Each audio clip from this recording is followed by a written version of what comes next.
জনাব Mohammad Ferdous Ali Chowdhury BPM police super রংপুরকে বিদায় সম্বর্ধনা জানান রংপুরের বিভিন্ন সাংবাদিক সংগঠন। রংপুর জেলার সম্মানিত পুলিশ সুপার অতিরিক্ত ডিআইজি পদে পদোন্নতি প্রাপ্ত জনাব মোহাম্মদ ফেরদৌস আলী চৌধুরী বিপিএম মহোদয়ের চট্টগ্রাম মেট্রোপলিটনে বদলি হওয়ায় রংপুরের বিভিন্ন সাংবাদিক সংগঠন তাকে সম্মাননা স্মারক ও শুভেচ্ছা জানান। 6 জুলাই শনিবার রাত 10টায় পুলিশ সুপার কার্যালয়ের হলরুমে জনাব মোহাম্মদ ফেরদৌস আলী পুলিশ সুপারের বদলিজনিত কারণে বিদায় সম্বর্ধনা জানান রংপুরের বিভিন্ন সাংবাদিক সংগঠনের নেতৃবৃন্দ। এ সময় পুলিশ সুপার মহোদয়কে সম্মাননা স্মারক প্রদান করে রংপুর রিপোর্টার্স ইউনিটির সভাপতি শরীফা বেগম শিউলি, সহসভাপতি অলোকনাথ, সাংগঠনিক সম্পাদক রাসেল আহমেদ ও সিটি প্রেস ক্লাবের পক্ষ থেকে সম্মাননা স্মারক প্রদান করে সংগঠনের সাধারণ সম্পাদক হুমায়ুন কবির। এ সময় উপস্থিত ছিলেন Rangpur reporters unity, Rangpur press club, Rangpur reporters club Rangpur, city press club Rangpur, TCA television camera অ্যাসোসিয়েশনের নেতৃবৃন্দ। ধন্যবাদ। বিকেটিভি, অলোকনাথ, রংপুর। আজকে আসলে এই যে আমি প্রথমেই বলেছি যে এমন একটা সময়ে এই যে আমাদের এখানে এই কনফারেন্স রুমে হয়তো আপনাদের এভাবে সবাই বসার ব্যবস্থা করতে পারি না। আপনারা যে আসছেন, আমি প্রথমেই আমাদের প্রতি আমার পক্ষ থেকে, আমার ব্যক্তিগত এবং পরিবারের পক্ষ থেকে, আমার জেলা পুলিশের পক্ষ থেকে আন্তরিক ধন্যবাদ এবং কৃতজ্ঞতা জ্ঞাপন করছি। এবং আসলে আপনাদের এই যে আমার প্রতি যে একটা ভালোবাসা, এটা যে আপনারা যে বহিঃপ্রকাশটা আপনারা দেখিয়েছেন, যেটা আপনারা নিজেরা বলেছেন আসলে আমি এতটুকু যোগ্য না, আমি সেভাবেই মনে করি। তারপরেও আমরা সকলেই জানি যে আসলে সাংবাদিকতা পেশায় যারা কাজ করেন তারা আসলে সমাজে তাদের জাতির কিন্তু বিবেক এবং আলাদা কিন্তু একটা দর্পণ হিসেবে ওনারা আছে। আমাদের অনেক ভুল ত্রুটি কিন্তু আমরা আপনাদের মাধ্যমে বুঝতে পারি, অনেক তথ্য কিন্তু আমরা আপনাদের মাধ্যমে পাই, যেটার ফলে কিন্তু আমরা প্রপারলি যে স্টেপস গুলো নেওয়া দরকার সেগুলো আমরা নিতে পারি। অনেক বিষয় আমাদের ভুল হয়, আপনাদের রিপোর্টের মাধ্যমে কিন্তু সেগুলো আসে এবং তখন কিন্তু আমরা সেগুলো তৎপরবর্তী কি ব্যবস্থা নেওয়া দরকার সেগুলো কিন্তু আমরা নিতে পারি। তো এই যে আসলে আমরা এবং আপনারা আসলে দুইটা ফর্মে আমরা কাজ করি, কিন্তু আমাদের সকলের আসলে উদ্দেশ্য কিন্তু সঠিক বিষয়টাকে বেরিয়ে আসা এবং সেই সঠিক বিষয়টাকে আমরা যেন অ্যাড্রেস করতে পারি সেভাবে আমাদের এগিয়ে চলা। তো এই যে পুলিশের সাথে আপনারা যে সার্বক্ষণিক যে আমাদের সহযোগিতামূলক যে পূর্ণ যে একটা পরিবেশ বা একটা সম্পর্ক ছিল, এই জন্য আমার জেলা পুলিশের প্রত্যেকটা আমার সহকর্মী কিন্তু আপনাদের প্রতি আন্তরিক ধন্যবাদ জানাই এবং কৃতজ্ঞতা জ্ঞাপন করে। আমরা যখন নিজেরা আলাপ করি তখন কিন্তু আমরা আপনাদের বিষয়ে আলাপ হয়, আবার আপনারা যখন নিজেরা বসেন তখন কিন্তু আমাদের সম্পর্কে আলোচনা।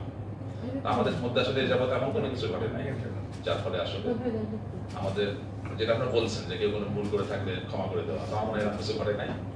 আমি হয়তো আপনাদের সঙ্গে এমন কিছু করছি, অনেক সময় আপনারা আমাকে ফোনে পান নাই, যার কারণে হয়তো আপনাদের রিপোর্টটা হয়তো সুন্দরভাবে দিতে পারেন নাই। এই জন্য আমি দুঃখ প্রকাশ করছি, এটা আমাকে ওইভাবে দেখবেন। আর সর্বোপরি যে আপনারা যে সকলে তো সবসময় আমার অফিসে আসতে পারেন না, যারা বিভিন্ন সংগঠনগুলো দায়িত্বে আছেন তারা তো বিভিন্ন প্রোগ্রামে বা আপনাদের বিভিন্ন প্রোগ্রামে আমার যাওয়া হয়, এর ফলে কিন্তু দেখা যাচ্ছে অনেকের সাথে এটা আলাদা একটা কমিউনিকেশন আমাদের আছে এবং এই কমিউনিকেশনের ফলে কিন্তু আমরা একে অপরকে আসলে বুঝতে পারি যে আমরা কে কেমন ভাবে কাজ করছি। এখানে বেশ কয়েকজন আপনারা যারা বয়োজ্যেষ্ঠ আছেন আপনারা বলেছেন, কিন্তু আমি সবসময় কিন্তু বয়োজ্যেষ্ঠদের আলাদাভাবে আমি সম্মান করি। তার কারণ কি, আসলে অভিজ্ঞতার কিন্তু কোনো শেষ নেই।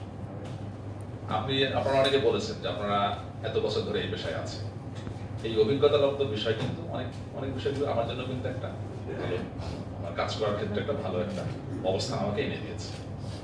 তা আমার মনে হয় কি, এই যে এখন যে সময়টা আছে, এই সময়ে আমার যারা সহকর্মী আছে, কামিং যিনি আসবেন, তাদের সাথেও আপনারা সুন্দরভাবে আমার সঙ্গে যেভাবে কাজ করেছেন আরো ভালোভাবে কাজ হবে ইনশাআল্লাহ, এই আশা ব্যক্ত করি। সেই সাথে যদি কোনো ধরনের কোনো আমার সাথে যদি আপনাদের কোনো ধরনের কোনো যোগাযোগের বিষয় থাকে, আমি প্রত্যেকের কাছে আমার পার্সোনাল নাম্বার দিয়ে যাব, আপনাদের নাম্বারগুলো আমি আমার নিজের থেকে সংগ্রহ করে দিব। আশা করি আমাদের মধ্যে যোগাযোগ থাকবে। আর বাংলাদেশ ছোট্ট একটা দেশ, আপনারা বলেছেন যে আসলে তাদের বদলি চান, আবার হয়তো কোনো না কোনো ক্যাপাসিটিতে আমাদের দেখা হয়ে যাবে, কিংবা আমি যেখানে থাকি সেখানে আসবেন, আমাদের ফোন করবেন, তাহলে হয়তো আমাদের এই যে সম্পর্কটা যেটা আছে এটা চলমান থাকবে। আবারও আপনারা আমাকে, আমার সহকর্মীদেরকে, আমার পরিবারের প্রতি, আমার সন্তানের প্রতি যে আন্তরিকতা দেখিয়েছেন, যে স্নেহ বা শ্রদ্ধাবোধ দেখিয়েছেন, তার জন্য আমি আন্তরিকভাবে কৃতজ্ঞতা এবং ধন্যবাদ জ্ঞাপন করছি। সকলে ভালো থাকবেন, সকলের সুস্বাস্থ্য এবং মঙ্গল কামনা করছি। আসসালামু আলাইকুম। তো দু একদিনে স্যার ডিপার্চার নেবেন অফিসিয়াল ভাবে, তো স্যার বলছিলেন কথা বলে বিদায়টা নিয়ে, বা আপনাদেরও যদি কোনো স্যারের প্রতি শুভেচ্ছা, এইগুলো আপনারা অনেকেই জানেন বিষয়গুলো। তো স্যার চলে যাবেন, স্যার স্মৃতি কিছু রেখে যাবেন। মানে ওনার সঙ্গে পরিচয় হওয়ার পর আমি 4 দিন ওনার সঙ্গে আমি তার চেম্বারে তার সঙ্গে কথা বলছি, কথা হয়েছে। আমি প্রথমে ওনাকে অভিনন্দন জানাতে চাই যে অতিরিক্ত ডিআইজি পদে পদোন্নতি পাওয়ার জন্য পেয়েছেন, এটা অনেক বড় প্রাপ্তি। এমনি এখন যে অবস্থা, তাতে এই পুরস্কারটা ওনাকে আগামী দিনে ওনার কর্মে ওনাকে আরো এগিয়ে নিয়ে যাবে, এবং উনি রংপুরেও করে, স্নেহ করে, এবং এইটা আপনার সঙ্গে যেন দূরে থেকেও সাংবাদিকরা যোগাযোগ রাখতে পারে, সেজন্য আপনার পার্সোনাল মোবাইল ফোনটা একটু আমাদেরকে যদি একটু দেন, আমরা যদি কোনো সময় সুযোগ পাই কোথাও যাই আপনার সঙ্গে করবো। আপনার অভিনন্দন জ্ঞাপন করছি, কারণ এটি আমাদের জন্য অনেক বড় পাওয়া যে উনি একটি বড় জায়গায় যাচ্ছেন। উনি অ্যাডিশনাল ডিআইজি হিসেবে যে যাচ্ছেন চট্টগ্রাম সেই মেট্রোপলিটনে, সেটি কিন্তু অনেক, আমি ঢাকার পরেই যে অবস্থানটা সেটা চট্টগ্রামের, এবং আমি মনে করি এটা একটা প্রাইজ পোস্টিং, এবং অবশ্যই পদোন্নতি তো আছেই। তো আমি সবচাইতে বড় যে কথা, যে আমি এভাবে জানি যে ফেরদৌস আলী চৌধুরী রংপুর জেলার একজন সুযোগ্য পুলিশ সুপার হিসেবেই তিনি শুধু ছিলেন না, আমাদের কাছে একটু ভিন্নভাবে, আমরা যদিও গণমাধ্যম কর্মী হিসেবেই আমরা সেভাবেই প্রতিষ্ঠিত, কিন্তু তারপরও কিছু কিছু দিক না বললেই নয়। কারণ উনি একটা প্রশাসনের পুলিশ বিভাগে একটা উচ্চ পর্যায়ের কর্মকর্তা, ওনার বিচরণ ছিল না এমন একটি জায়গা নাই। সাংস্কৃতিক অঙ্গন, ক্রীড়াঙ্গন, সামাজিক অঙ্গন, সব ক্ষেত্রেই যে আন্তরিক বিচরণ, এটি কিন্তু আমাদের কাছে একটা অবিস্মরণীয় কিন্তু অধ্যায়। এবং আমি যেটা মনে করি যে তার সৃষ্টিশীল মানসিকতা, নান্দনিকতা সবকিছু মিলিয়ে যে ওনার ভিতরে যে ইনোভেটিভ কিছু, মানে ইনোভেটিভ কিছু ওনার আইডিয়া, এবং উনি সেটি কিন্তু কর্মক্ষেত্রে সেটি বাস্তবায়িত করেছেন। এই কারণে ওনাকে ধন্যবাদ জানাই। এবং আমি কিন্তু ব্যক্তিগতভাবে ওনাকে খুব, আমার মনে হয় যে বিভিন্ন সময়ে, বিশেষ করে সাংস্কৃতিক সামাজিক ক্রিয়াক্ষেত্রে আমি অনেক ডিস্টার্ব করেছি আর কি, এবং আমাদের প্রিয় ফেরদৌস ভাই বলেই আমি এটি করেছি, কারণ আমি জানি যে উনি এইসব বিষয়ে খুবই আন্তরিক ছিলেন। যাই হোক, আমাদের তো আসলে দেয়ার সেরকম কিছু নাই, তো আপনার যে আমাদের ক্ষেত্রে কন্ট্রিবিউশন, এটি আমি মনে করি যে রংপুরবাসী সবাই মনে রাখবে, আমরাও মনে রাখবো। আর আপনি যেটি বলেছেন, একটা ক্রুশিয়াল একটা মোমেন্টে আপনি রংপুরের দায়িত্ব নিয়েছিলেন, এবং আপনাকে বিশেষভাবে ধন্যবাদ, কৃতজ্ঞতা জানাই যে সবার ভিতরে যে বললাম সৃষ্টিশীল থাকে না, সেই মানসিকতা থাকে না। আপনি যে একজন সৃষ্টিশীল মানুষ এবং আপনি যে একজন নান্দনিক মানুষ, সেটি কিন্তু আজকের এই আয়োজনটুকুই আমার মনে হয় যে সেটি প্রমাণ রাখে। কারণ ইতিপূর্বে অনেক পুলিশ সুপার তার দায়িত্ব পালন করে গেছেন, কিন্তু যাওয়ার মোটেই রাতের বেলা কতটুকু আন্তরিকতা থাকলে যে আপনি আমাদেরকে খুব আপনজন মনে করেই কিন্তু আজকে এই রাতে ডেকেছেন, আমরাও সেই ডাকেই সাড়া দিয়ে এসেছি। এজন্য আপনাকে অনেক অনেক অভিনন্দন, কৃতজ্ঞতা, এবং আপনার যে সময়টুকু এখানে গেল, আমি মনে করি সেটি একটি স্বর্ণ অধ্যায় হিসেবেই রংপুর জেলা পুলিশ বিভাগের ক্ষেত্রে এটি আমাদের সন্নিবেশিত থাকবে। আপনার কাছে দোয়া প্রার্থনা করছি আমাদের সবার জন্য, এবং সেই সাথে আমার বিশ্বাস সবাই আপনার জন্য শুভকামনা রাখবে, আমিও রাখছি আপনার জন্য সেই শুভকামনা। অনেক ভালো থাকবেন এবং আমাদেরকেও মনে রাখবেন। আর আপনার ব্যক্তিগত নম্বর তো বাদল ভাই চাইলেনি, আমরা সবাই আপনার নাম্বার রাখবো। অসংখ্য ধন্যবাদ। 2 বছর 8 মাস আর 4 মাস হলে ভালো হতো, পরিপূর্ণ হতো।